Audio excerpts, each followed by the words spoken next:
Hello, good morning to all of you. Welcome in my class.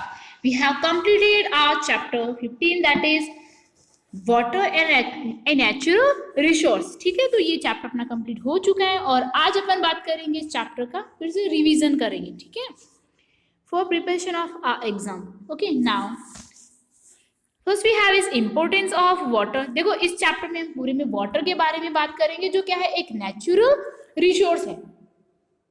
ठीक है, तो सबसे पहले अपन देखते हैं इम्पोर्टेंस ऑफ वाटर. वाटर की इम्पोर्टेंस क्या है? तो हम सभी जानते हैं कि हमारे डेली यूजेस के लिए, प्लांट्स के लिए, काफी सारे थिंग्स के लिए वाटर जो है वो बहुत ज्यादा इम्पोर्टेंट है.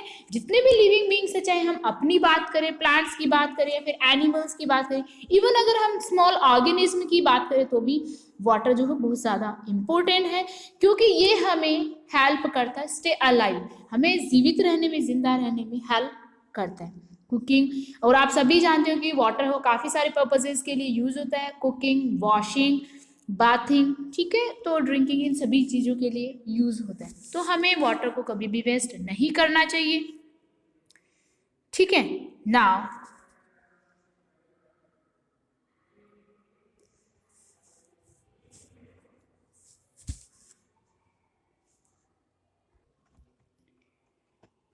Next we have sources of water. Water के सोर्सेज के बारे में अपन डिस्कस करेंगे.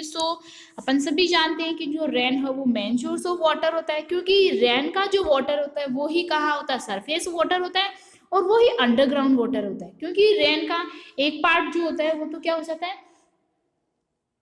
सिप्स होकर ग्राउंड के अंदर चला जाता है, और उसी वाटर को हम ट्यूबवेल, वेल एंड हैंडपम्प्स वगैरह से उस वाटर को हम गेन करते हैं. और इसी टाइप से जो सरफेस वाटर होता है, जो वाटर लैंड मतलब ऑब्जर्व नहीं कर पाती, ठीक है, इसके अलावा कुछ वाटर जो है वो फ्लो करता हुआ रहता है. फ्लो किस किस के रूप में? Lakes, rivers, seas and oceans के रूप में, और इसी वाटर को हम क्या कहेंगे, सरफेस वाटर.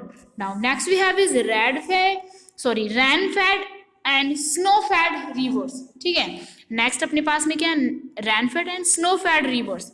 अब हम बात करेंगे टू टाइप्स की अपने पास रिवर्स होती है, rain fed river and snow fed river. ठीक है, तो जो रेन फेड रिवर है, रेन फेड रिवर क्या करती है, इसमें वाटर की जो सप्लाई है वो होती रहती है. और कैसे होती है इसमें, जब इस रेन होती है तभी इस रिवर में वाटर होता है. ठीक है, रेन होगी तो वाटर होगा, रेन नहीं होगी तो वाटर नहीं होगा.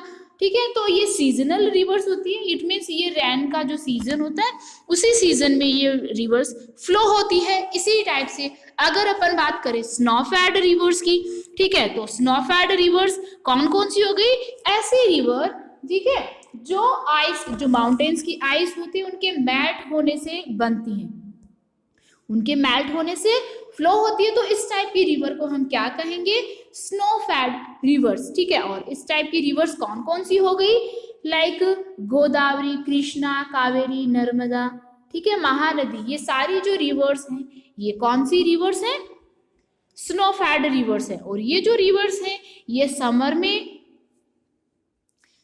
में भी होती है और मतलब विंटर में भी होती है. ये हर सीजन में पूरे ईयर ये चलती रहती है. ठीक है, तो ये क्या हो गई, स्नोफेड रिवर हो गई. इसी टाइप से डैम्स, रिजर्वेयर एंड कैनाल्स भी बनाए जाते हैं वाटर को स्टोर करने के लिए, अमेज़न्स में वाटर को यूज करने के लिए. ठीक है, so now as you can see here, this is dam. चारों तरफ क्या बनाई जाती है, वॉल्स बनाई जाती है, वाटर को कलेक्ट किया जाता है, और इसमें वाटर कैनाल्स एंड जो मतलब रिवर्स एंड कैनाल्स का जो वाटर होता है वो कलेक्ट किया जाता है. और इसी टाइप से रिजर्वियर हो गया, ठीक है, बहुत बड़ा जो एरिया होता है वाटर का, एंड कैनाल्स हो गई. ठीक है, तो ये क्या हो गए, वाटर को स्टोर किया जाता है. Next we have is forms of water.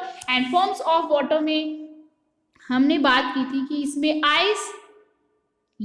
Solid, liquid and gas, 3 form होती है वाटर की. ठीक है, तो जब वाटर सॉलिड फॉर्म में होता है तो ये क्या होता है, आइस होता है. और जब इसको टेम्परेचर दिया जाता है और ये मेल्ट हो जाता है, ठीक है, आइस मेल्ट हो जाती है, तो ये लिक्विड फॉर्म में होता है. ठीक है, और इसी टाइप से ये मतलब जब इसको और टेम्परेचर दिया जाता है तो ये वाटर जो है वो वेपर बन जाता है, वेपर में होता है. ठीक है, और जब आप इसको हीट करोगे, कूल करोगे तो ये वेपर बन जाएगा. इस टाइप से ये 3 फॉर्म्स होती है. और आपने भी देखा होगा कि जो मतलब वाटर होता है या फिर पॉन्ड्स वगैरह होते हैं, जब बहुत ज्यादा सनरेज होती है, या फिर आप बोल सकते हो कि जब समर सीजन होता है तो उस टाइम पे जो पॉन्ड्स वगैरह होते हैं वो क्या हो जाते हैं, श्रिंक हो जाते हैं, स्मॉल हो जाती है, उनकी जो मतलब एरिया है वो श्रिंक हो जाता है। क्यों हो जाता है? क्योंकि उनमें इवापोरेशन से वाटर जो है वो कम हो जाता है। ठीक है, now next we have is, इसी टाइप से वाटर साइकिल के बारे में अपन ने डिस्कस किया था। ठीक है, वाटर साइकिल क्या है? जो वाटर है जब इसको सनरेज मिलती है तो ये क्या करती है, जो भी वाटर बॉडीज हैं इनसे सनरेज इनको मिलती है तो ये क्या बन जाती है, वेपर बन जाती है, और वेपर बन के इन्वायरमेंट में चले जाते हैं, एटमॉस्फेयर में इंक्लूड हो जाते हैं।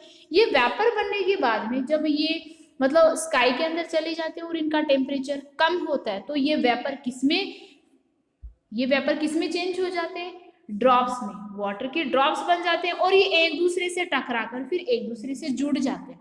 ठीक है, और जब बहुत ज्यादा कोल्ड हो जाते हैं ये जो वाटर ड्रॉप्स है बहुत ज्यादा कोल्ड होकर और फिर ये क्या हो जाते हैं, लिक्विड में चेंज हो जाते हैं। लिक्विड में चेंज होकर ये रेन के रूप में वापस से लैंड के ऊपर आ जाते हैं। लैंड के ऊपर आने के बाद में कुछ वाटर की जो अमाउंट होती है वो तो कहाँ चली जाती है, अंडरग्राउंड हो जाती है। इट मीन्स वाटर जो लैंड है वो इसको एब्जॉर्ब कर लेती है, और कुछ अमाउंट ऐसी होती है वाटर की जो क्या करती है, इसको सरफेस पे ही फ्लो करती रहती है, और इस वाटर को हम क्या कहेंगे, surface water.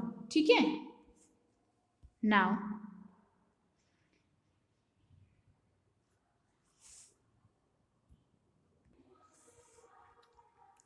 next we have is exercise of this chapter. Okay, so our first question is choose the correct option. ठीक है, now अभी इसमें अपने को क्या बताना, main source of water, main source के बारे में अपने बात की थी, ये क्या हो गया, रेन, एंड पेरेनियल रिवर कौन सी हो गई, Ganga. Okay, and made to check the flow of rivers, rivers का फ्लो चेक करने के लिए ये क्या हो गया, dams, and puddle of water shrink due to, जो पडल है, ठीक है, वाटर का वो श्रिंक हो जाता है, क्यों, क्योंकि इवापोरेशन से वाटर वेपर बन जाता है। ठीक है, नाउ पेरिनियल रिवर्स जो है उनको हम स्नोफेड रिवर्स भी बोल सकते हैं। नाउ अब आपको ई लिखना है किसके लिए, इवापोरेशन, सी फॉर कंडेंसेशन। ठीक है, एंड श्रिंकिंग ऑफ ए पडल ऑफ वाटर, वाटर का जो पडल है, ठीक है, ये क्या हो जाएगा, evaporation, and making ice cream from milk, milk से आइसक्रीम बनना कंडेंसेशन की प्रोसेस हो गई। स्नोफॉल इन कश्मीर, कश्मीर में स्नोफॉल क्या हो गया, condensation, and drying of wet clothes क्या हो गया, evaporation, and steam production on hot cup of tea, tea का जो हॉट कप है उसमें क्या होता है, स्टीम प्रोडक्शन हो रहा है, ये क्या हो गया, evaporation. Now next we have is evaporation decreases with increase in temperature. ठीक है, इवापोरेशन डिक्रीज होता है और टेम्परेचर इंक्रीज होता है, so it is wrong. Ganga is a rain fed river, ये भी क्या हो जाएगा, रॉन्ग, क्योंकि ये स्नो फेड रिवर है। वाटर वेपर चेंज, जब वाटर वेपर को कूल करते हो तो लिक्विड में चेंज होती, it is right. And dam जो है आर्टिफिशियल लेक नहीं है। ठीक है, इसी टाइप से describe the different sources of water. ठीक है, तो इस क्वेश्चन में आपको क्या करना है कि सोर्सेज, जो वाटर के जितने भी सोर्सेज हैं आपके पास, जो भी आप जानते हो जहां जहां से आपको वाटर मिलता है, उन सभी के बारे में आपको लिखना है। ठीक है, उनको लिखना है और उनके बारे में आपको बताना है। ठीक है, इसी टाइप से what is the difference between condensation and evaporation. देखो, सोर्सेज ऑफ वाटर मतलब जहां से भी आपको वाटर मिलता है वो सारे क्या हो गए, सोर्सेज ऑफ वाटर हो गए, और उन सभी के बारे में आप इसमें बता सकते हो। इसके अलावा कंडेंसेशन एंड इवापोरेशन की जो प्रोसेस है उन दोनों के बीच में डिफरेंस क्या है। ठीक है, तो ये बताना आपको। And explain the process of water cycle with the help of label diagram. जो डायग्राम हमने बात की अपने चैप्टर में दिया हुआ, उस चैप्टर में उस डायग्राम को आपको देखना है, उसको बताना है, और उसी डायग्राम को एक्सप्लेन करना है कि उसमें वाटर साइकिल है वो कैसे होता रहता है। देखो, साइकिल से आप समझ सकते हो कि ये चीज कभी खत्म नहीं हो रही है, एक फॉर्म से दूसरी फॉर्म में ये चेंज हो रही है। ये साइकिल का मतलब है कि ये घूम फिर के एक ही जगह आ जाती है। Next, what are dams, reservoirs and canals. Dams क्या होते हैं, रिजर्वियर्स क्या होते हैं, और कैनाल्स क्या होते हैं, तो ये सारी चीजें, इन सभी का आपको डेफिनेशन बतानी है। Now revision of this chapter is completed. Okay, so best of luck for your exam.